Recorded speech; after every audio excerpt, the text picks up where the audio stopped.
Hi, good evening, everyone, and welcome to another edition of our Justice in Pieces guest speaker series. And today's guest is one of the other paralegal program coordinators here at Trials College and a very long and distinguished career as a lawyer that he'll tell you all about shortly. So thank you so much, Ted Claxton, here for joining us. It's always a pleasure to talk with you. Thank you. All right, now, Ted, I know certainly quite a bit about some of your history there that comes out in all the various meetings we've had over the years, but perhaps maybe you can give an introduction there in terms of your very long and distinguished career and the different paths on your journey leading to what we're doing right now as coordinators of the program here with Darlene at Trials College. Yes, well, I got interested in the law at a very early age because my grandfather was the governor of the county jail in Brockville. In those days, things ran kind of very simply, and the governor's residence directly connected to the courthouse in Brockville. So police officers and lawyers and probation officers and any kind of an official person, they wouldn't go and knock on the door and ring the bell to be let in by the turnkey. They'd come through my grandmother's kitchen and go through the back and down into the office because it was just open. So, and sometimes I'd go to the office and doodle around there with my grandfather. But one of the lawyers was John Matheson, a very prominent person. He died a few years ago. If you look him up, Matheson, he's got a string of things after his name a mile long, and he was a member of parliament, and he was a judge in Ottawa. And when I was going to law school, I was taking the senior criminal course, and we had to find someone to come and be a speaker like tonight, now I'm the speaker. And so I went over to see, made an appointment and went to see Judge Matheson because he was a judge in Ottawa at that time. And I came into his office, ushered in, and I said, good afternoon, Your Honor. It's been such a long time since I've seen you. He said, do I know you? I said, yes, I used to see you in my grandmother's kitchen. He said, you're not little Teddy, are you? I said, indeed I am. So he was happy to come and be a speaker at our seminar that we had on criminal law. Those connections, John Paul, those connections that you make. With my principal, when I was in Ottawa taking my articling student time, I had Mr. Michael Neville, who was the top criminal lawyer in Ottawa, and his friend. I got sort of lent over to his friend, Donald Bain. People know who Donald Bain is. He got Mr. Duffy off on all his charges, and he's doing the case for that fellow who's being harassed by the French government without evidence, and a very bright person as well. And he did a case in the Supreme Court where he got a 1930s Supreme Court case overturned. I did a little bit of research for him during that case when I was actually in law school. And it had to do with whether persons who were accessories either before or after the fact could be prosecuted under the felony murder rule. So these two guys went into a shop, carried out a robbery, but one of them shot and killed one of the clerks in there, and his client was charged as an accessory after the fact, was charged with murder because he was an accessory after the fact. But the Supreme Court of Canada ruled that a person who's an accessory actually has the defense of duress. And he was driving the car because they didn't have a car, so they came over to his place, and when he said no, they pulled out their guns, and so he got in the car and he drove the car.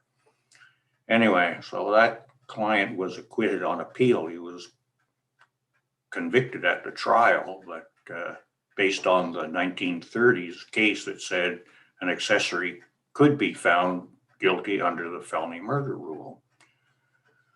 So, you know, you got to take everything you have. And I was on the law school Ottawa Law Review as an editor. So I grabbed a hold of that case and I wrote an article, and that article actually got published in the Osgoode Hall Law Journal on that case. So, you know, when you're in the legal profession, you got to keep your eye open for every opportunity and go for it. So I moved to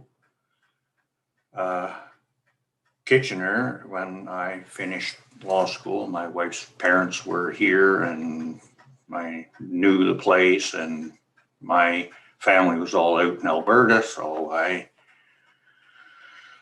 came to Kitchener, and that has worked out really well for me in the long run. When I got here, there was a lawyer by the name of Joe Lieberman. He was called to the bar in 1929. And, you know, in September of 1929, there was the crash. Well, as a young lawyer, he was being paid $15 a week, and they reduced his pay to $13 a week after the market crash. So in order to make up the money, he went on his noon hour and delivered letters between the law offices in downtown Toronto for 1 cent. And the postage at that time was 2 cents.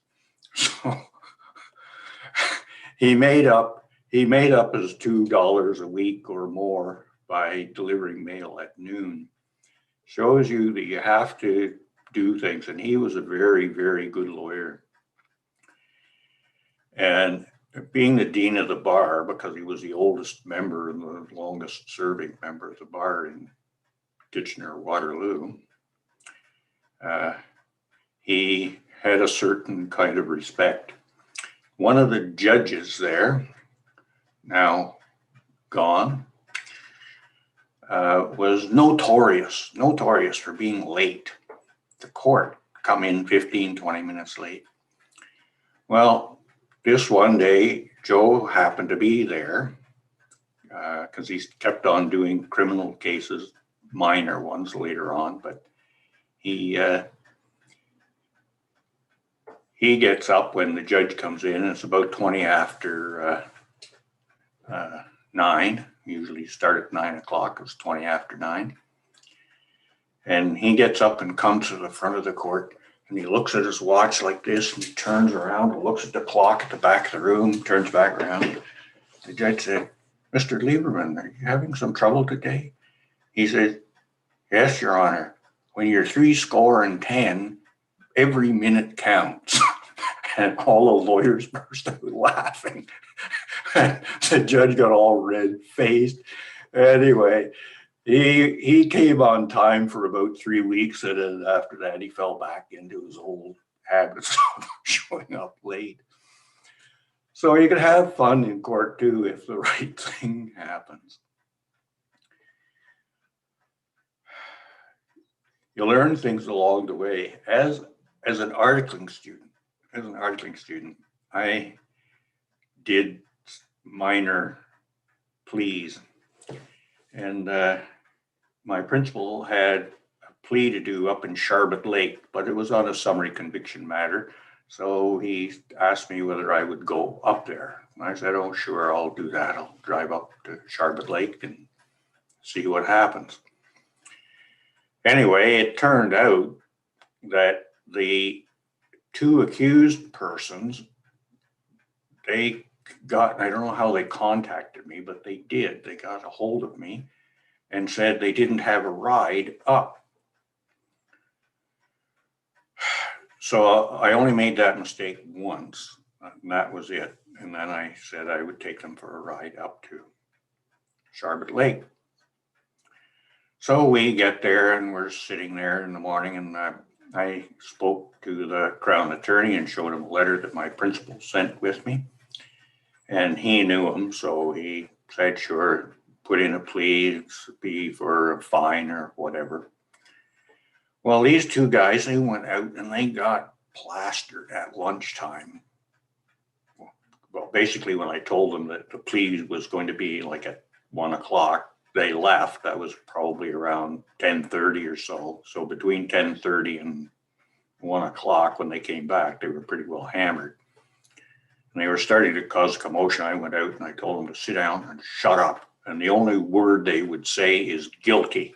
And if they said any other word, they'd probably go to jail. So they sat there and they got up and they said guilty, and they sat down. It was all they could do to stand up and sit down.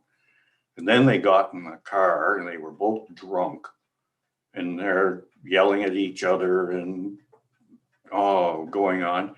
And then we went by a place that had I don't know, they sell tourist things there, a trading post, and they had a big teepee there. And these guys started yelling at me, "Hey, stop the car. We want to steal the teepee." I said, if I stop the car and you get out, you'll be walking home. So then they shut up again. I never once, except for one other time, I did something somewhat similar, but not in the same thing. I can't think of the name of the town. It's up near Owen Sound anyway. It's right on the lake. And there were two guys, but I was only representing one of them, but there were two of them. What happened is this: they got into they were at the marina and they got into a powerboat and they pushed it off, but they didn't notice that the motor had been chained over. So when they pulled it and got it going, well, all they could do is go in a circle. And this was like at 3 o'clock in the morning. So the police had to come and corral the boat and bring them down. Anyway, but my client was on two charges because they put him in the back of a police cruiser. And as the cruiser was going along, there was an officer coming in to work. So they stopped the car and he got in the back with my client, who was drunk, and so they got in a fight. So my client was charged with assaulting a police officer in the execution of his duty. But Judge Hay was up there. He'd been a magistrate. He'd been a long time on the bench, one of those guys who was appointed for life. Anyway, so they pled guilty. The Crown, I got the Crown to take using a boat without permission. So they got a fine on that. I think it was a relatively small fine because it was such a joke. I mean, everybody was laughing at them in court. But on the assaulting the police officer, Judge Hay, anybody who even looked the wrong way at a police officer, he'd likely put him in jail. So I said, well, the officer wasn't in the execution of his duty because he was on his way to work, and he was picked up and put in the back with a drunk. What would they expect? Well, he waved his finger at me. Anybody who puts a finger on the police, they deserve jail.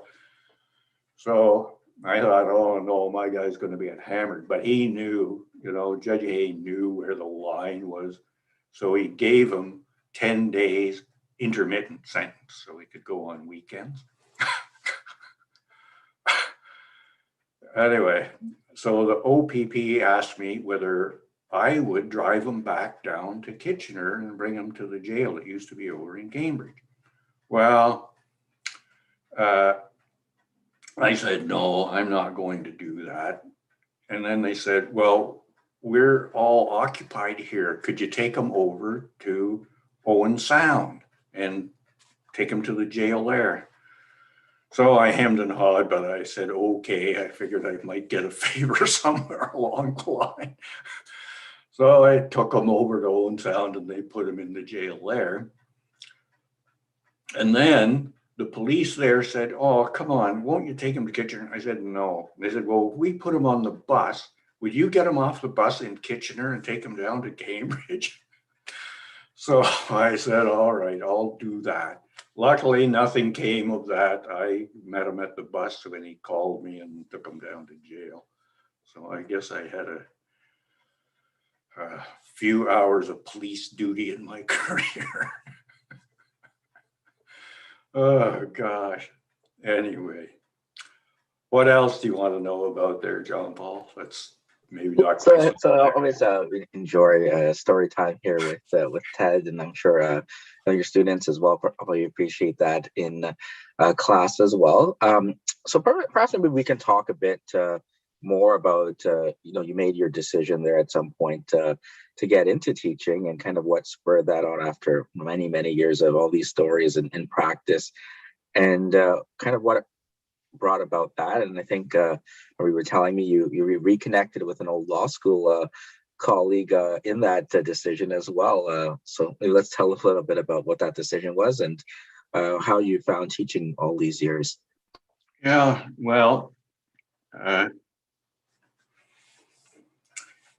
I'd been in practice quite a while, and I'd gone to another firm. I'd been on my own almost 10 years when I went to that firm, and I was with that firm for a little over 20 years. And we did some really good cases there, and I really liked it. And one of the partners in the firm was a person that I went to school with.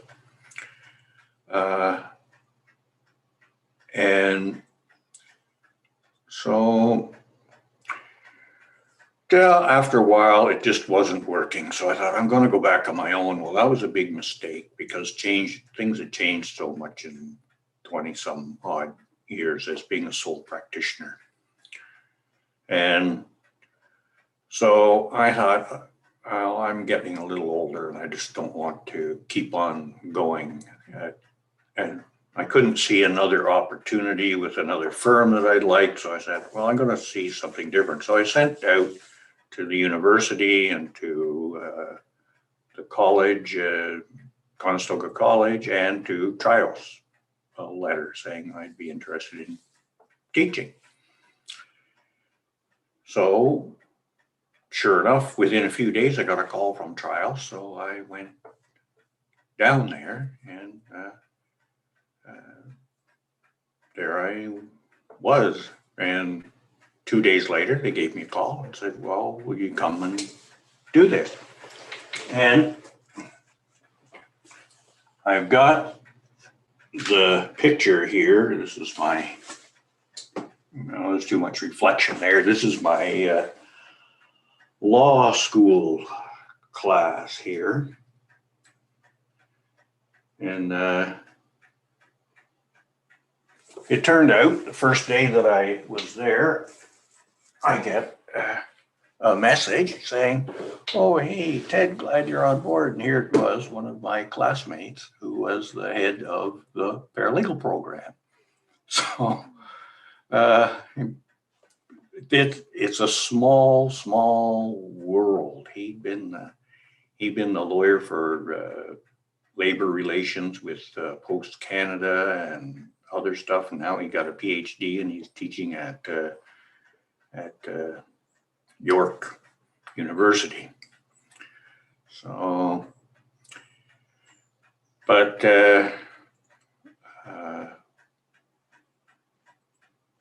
it's a small world to have a person like that be there.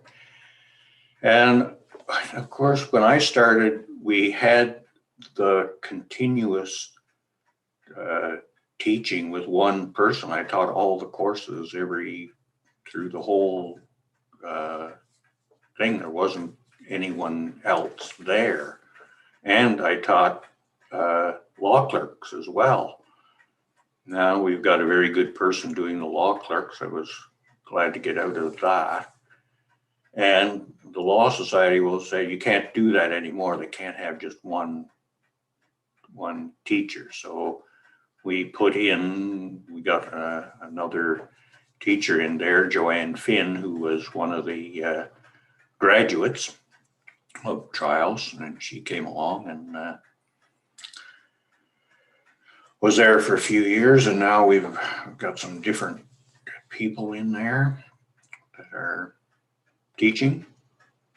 And even occasionally, I've not been to Toronto yet, John Paul, but I got finagled into going and covering in Mississauga for one course. So anyway, but it's very interesting. And the idea of paralegals, I thought it was long past the time that they should have done that. You know, the Law Society finally woke up to this because the courts, the Court of Appeal in particular, castigated the Law Society because there were these court agents out there and they were totally unregulated. They did what they liked. And I ran into a few of them. Some of them, they actually knew what they were doing, but others, they didn't know anything. And as a lawyer, I had at least 2 clients who wanted me to sue these people for, incompetence. But the courts had said, no, you pick an agent. Well, then you've picked somebody that has no qualifications, no certification, no nothing. That's your problem. So I had to tell my clients, look, the Court of Appeal of Ontario has said you can't sue them for professional negligence. Anyway, the other thing that I took on was about paralegals being an officer of the court, because they were officers of the court by the definition, but a judge ruled that they weren't, and even quoted from Black's Law Dictionary that said anybody who is in the courts and doing court-like things, they're officers of the court. But I don't think paralegals are officers of the court. So I put together an application and served it on the government and sent it to the Law Society. But the message I got was, we're working on it, so we just let it hang there. And in fact, the Law Society Act was changed to make paralegals officers of the court. And I think that was the appropriate and proper step. And things have been working better because now they've made it that paralegals are automatically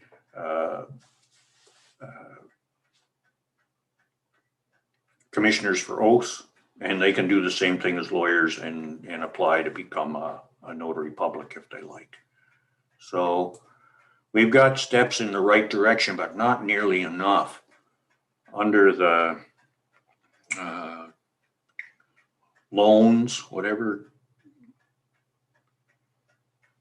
Collection Agencies Act, lawyers are exempt from that, but not paralegals. It's ridiculous. Paralegals are dealing with the small claims court. So I know paralegals that set up a, quote, collection agency, and then they're behind that. So they've got a certified collection agency so they can go out and do collections.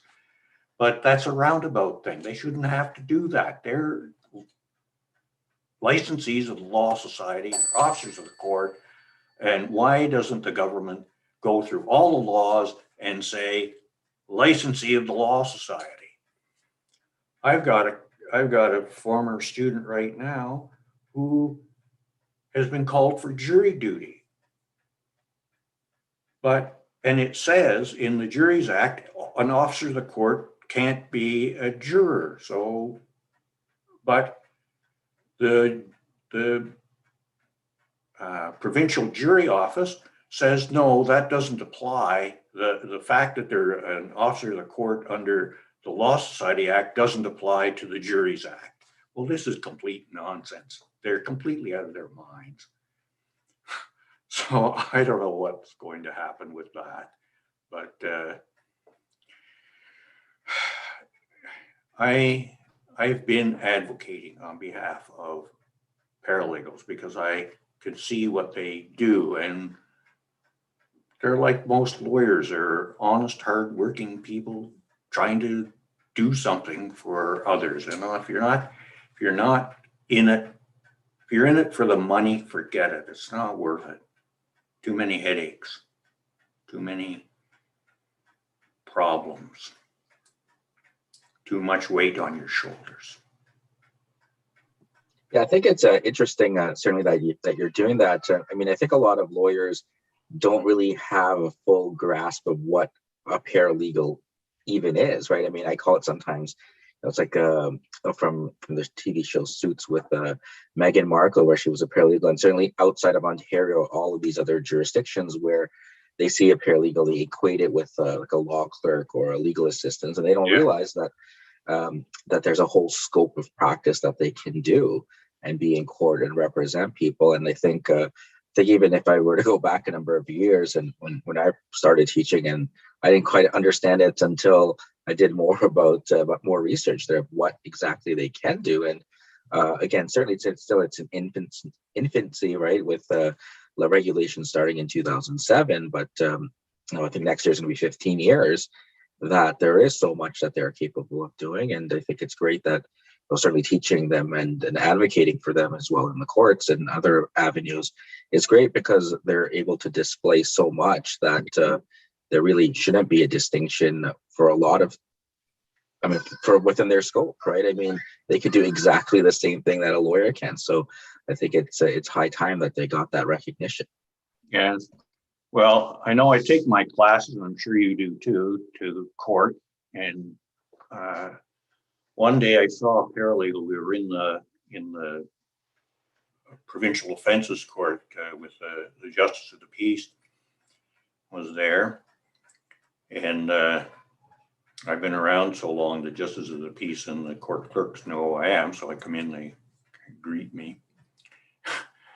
And so I said to the JP that I had this class here, and said, well, when we're finished, just stick around and I'll answer whatever questions they like.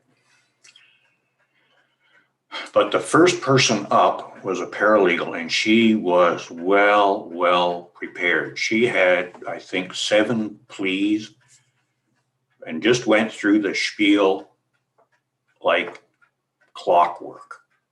Said, I've had a meeting with the prosecutor. We're agreed on the facts. We're agreed on the sentence. Here's number 1, name. I have my direction from my client. Plead guilty. Fine. It needs whatever amount of time. That person got through those 6 or 7 cases in about 10 minutes. Do you know how much time that saved the court? If the individual would have showed up, how much time it saved for the prosecutor who didn't have to listen to their stupid story. There's a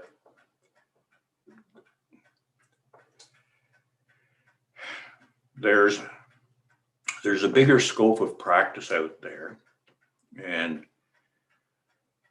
I think that the treasurer of the Law Society is on side, but there's a very, I don't know what it is, a very conservative aspect to the legal profession that doesn't like change.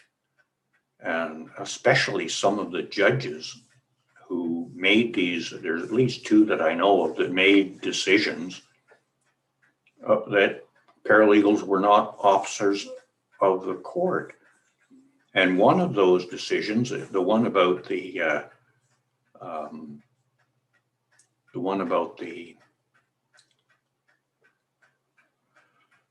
juries,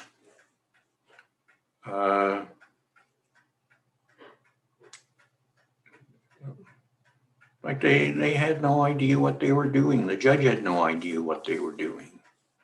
And it's concerning that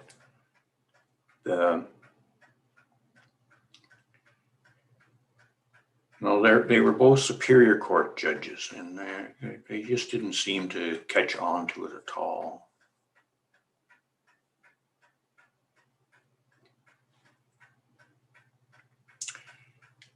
Anyway, any other aspects?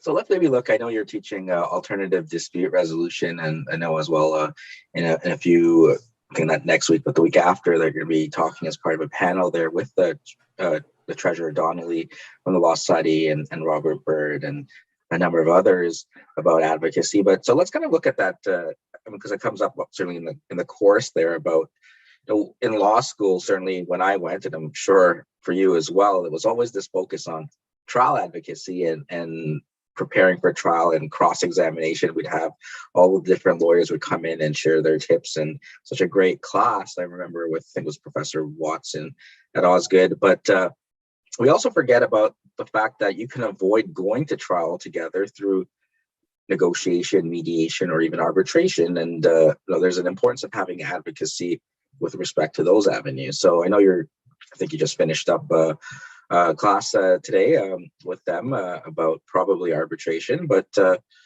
what can you share in that aspect? In negotiation, this is where you're acting directly on behalf of your client with another representative.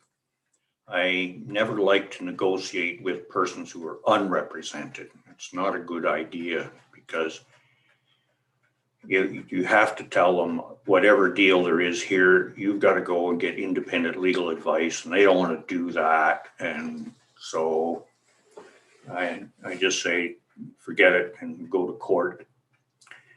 But if you have a negotiation, you've got to go there with some idea of what it is that you want. You need instructions from your client to say, here's where the line is in this. The one thing that's very, very important in any situation where you're having a third party there, where you're having that meeting, is to have it in writing what it's all about and signed off. And the most important part of all that I've told my students this past week is you need a clause in there that the people who come have authority to settle. They have to have that authority in a mediation. I did one. I was down in Toronto. My client worked for a freight organization, air freight organization. He was the top seller in the company. When they had that, the year before the crash in the late 80s there, every year they had one of these company rah-rah meetings, and everybody had to put in how much they think they could increase their sales over the next year. And it never really mattered because the whole business was going up all the time anyway. But he'd put in 10%. Well, he was still the top seller in the company, and they were going to have to pay him a big bonus based on their agreement. But what the company did was said, well, at the company meeting, you said you could increase your sales 10% and they've only increased 6%. And he said, well, there's been a crash. What are you talking about? Well, you're fired. So they fired him, and having fired him, then they didn't have to pay the bonus. So I sued them. Well, the headquarters of this company was down in Kentucky. And guess what? Down in Kentucky, that's one of these right to work states. That means the right to fire anybody anytime without having to pay them compensation. But I sued them anyway, and their lawyers here said, well, in Ontario, guess what? We have damages here for wrongful dismissal, and you don't have any that raw thing where you said just set a goal for yourself. You can't fire a person on that basis. So they came up to negotiate, and we went all day. I never saw the other side. The only person I saw was the negotiator. They wouldn't talk to me directly. We went back and forth, back and forth. Finally, in about 2:30, 3 o'clock, they said they came up with a number, and my client said, well, I got to tell you something. Oh, a great time to have to tell me something. He said, yeah, I got a new job and they're going to be paying me more than I was making at the other place. So all of a sudden, here's the mitigation of damages. So if we don't take it, like if this has to go to court, then his damages are going to be completely mitigated. So he said, we'll take whatever number that's, it wasn't a bad number, but it wasn't nearly as good as it should have been. So we took it. Then these guys say, well, we've got to get on the plane to go back to Kentucky and we'll get the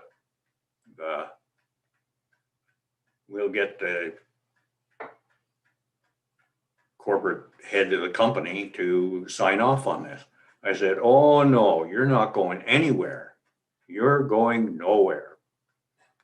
I said, here's the agreement. The agreement is that you've got authority to settle. So you got two choices, either A, you sign, or B, I sue.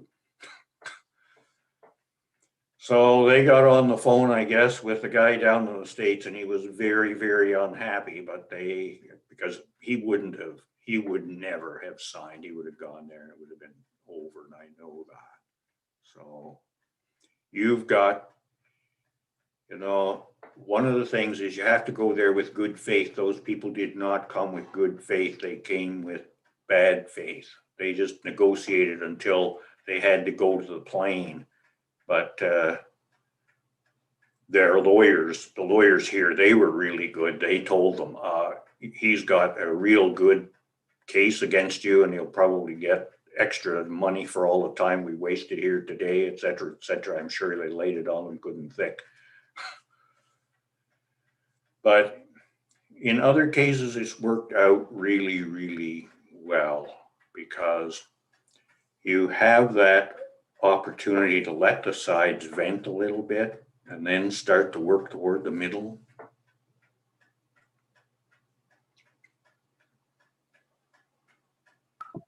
Now, certainly, I know your students are also working on that same assignment there with respect to the mock mediation, and can you give us a little example here of negotiation, even with the negotiator, but any advice there for next, I believe it's the next class, that that they should have in both being advocates there before the mediator, as well as if you are in fact the mediator themselves, of kind of controlling the discussion and pushing towards a resolution? Well, as the mediator, the only real thing you have to do is be even-handed and sort of point out the strong points and the weak points in each argument, and talk about the benefits of settling before going to court, because at the court, one side wins, one side doesn't win.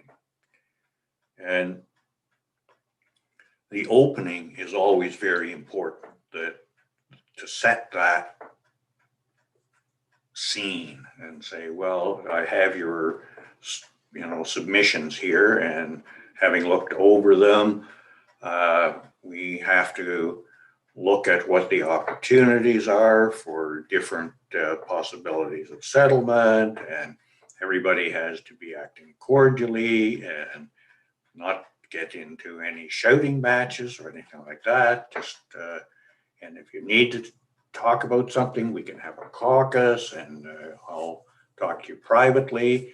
And whatever's said there will be private unless you want me to tell the other side.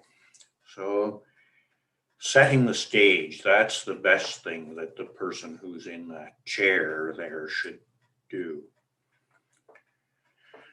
Of course, the other side, when you go there, it's got to be to, you've got to come in good faith. So the presumption is that the parties actually want to come to a conclusion. The only problem is how to get there. So sometimes the representatives talking separately, I found that works out pretty well, that you get instructions from your client and you sort of have a kind of a behind the scenes negotiation, and then you come back, talk to your client. Maybe you need a caucus with the mediator. Then the mediator comes in and says, well, you're very, very close here. I don't like the client to say, let's split the difference. But if the mediator says it, then maybe both sides will accept that, especially if they're close together. If they're far apart, you shouldn't do that. That's just throwing away the benefit of the thing. The question is to get it as close as you can, and then if you can touch, fine. But if you can't, then it should be the role of the mediator to say, well, you don't want to go to court. You're only this far apart. Why don't we just cut it down the middle? So arbitrations are another thing. I never got involved in arbitrations. I stuck to the courts. If I had to go to court, I'd go to court. Yeah, I think it's certainly, maybe we could look at how would you approach certainly the mediation in terms of preparation. I think one of the things, we've had a bunch of different mediators and people who are involved in mediations. And I think one of the things that they always stressed, and I was sharing with my students yesterday, is preparation, right? Preparation for literally anything in law is critical. But how would your preparation for mediation be different than your preparation for litigation?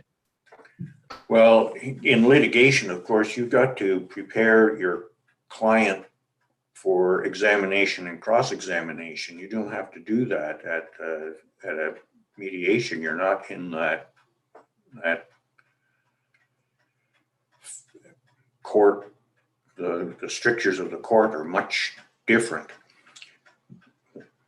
You have to discuss with your client where the boundaries are and where you can make a compromise, or where it is that you think is close enough to make a settlement. That you've got to work on your client being confident about the outcome being good, that they're not coming in with a negative view of it, that they're not sure it's going to work or whatever. You've got to try and get past that and say that if you end up going to court, someone's going to make a decision for you. You want to make your own decision here. Then that gives them something to grab onto. It becomes part of their ethos. When they're there to settle. The question is, how do you get down to that fine point where it can settle? So being really clear on the facts so that when they put their side forward, there isn't any glitches in what they're supposed to be saying, that they actually know what it's about. Most of these problems arise from misunderstandings. That's what happens. They read the same contract and they have two different ideas about what it means. and getting to agreement on what it means, then that automatically gets a settlement.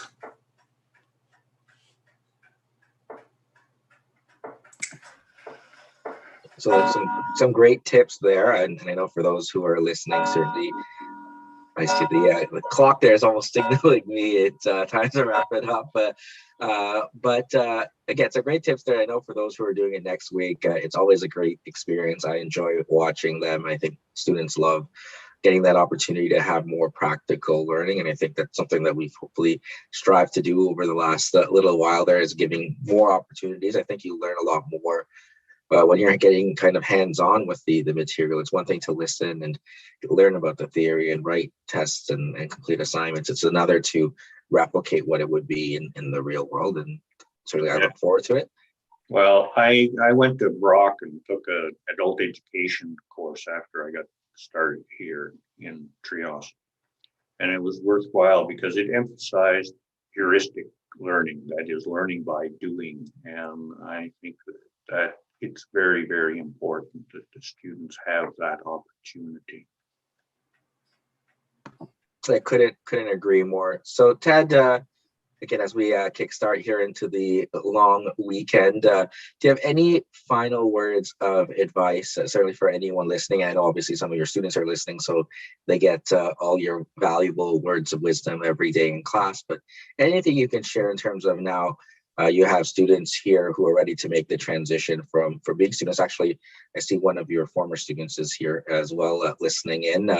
And as they go out and go and practice in the legal field, anything you can share with them. And once again, thanks so much for joining us here today.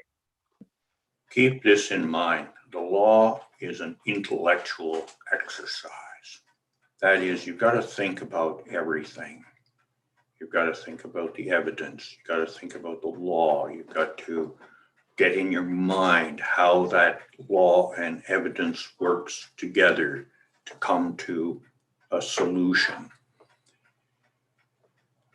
If we can take a few minutes because we've lost a couple of minutes here, but in a case that I had about insurance for permitting, my client permitting another person to drive his vehicle without insurance. The Insurance Act says the owner. The police charged based on the ownership being what it said on the records of the motor vehicle registration. But the registered owner is not necessarily the owner, because my client had signed the back of the thing and given it to his daughter, and his daughter had it in her garage for a year, and then one day went out and drove it and got stopped by the police. Because now every plate, all they have to do is sign on and they know whether the car has insurance on it or not.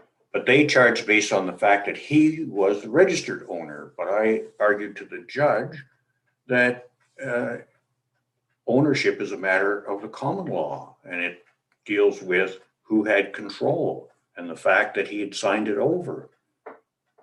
The judge agreed with me, said not guilty because he was not the owner. The Crown was convinced he was the owner because of the ownership. That's why it's an intellectual exercise. You've got to look at the statutes, you've got to look at the cases, you've got to look at the facts and say, what are the possible outcomes here?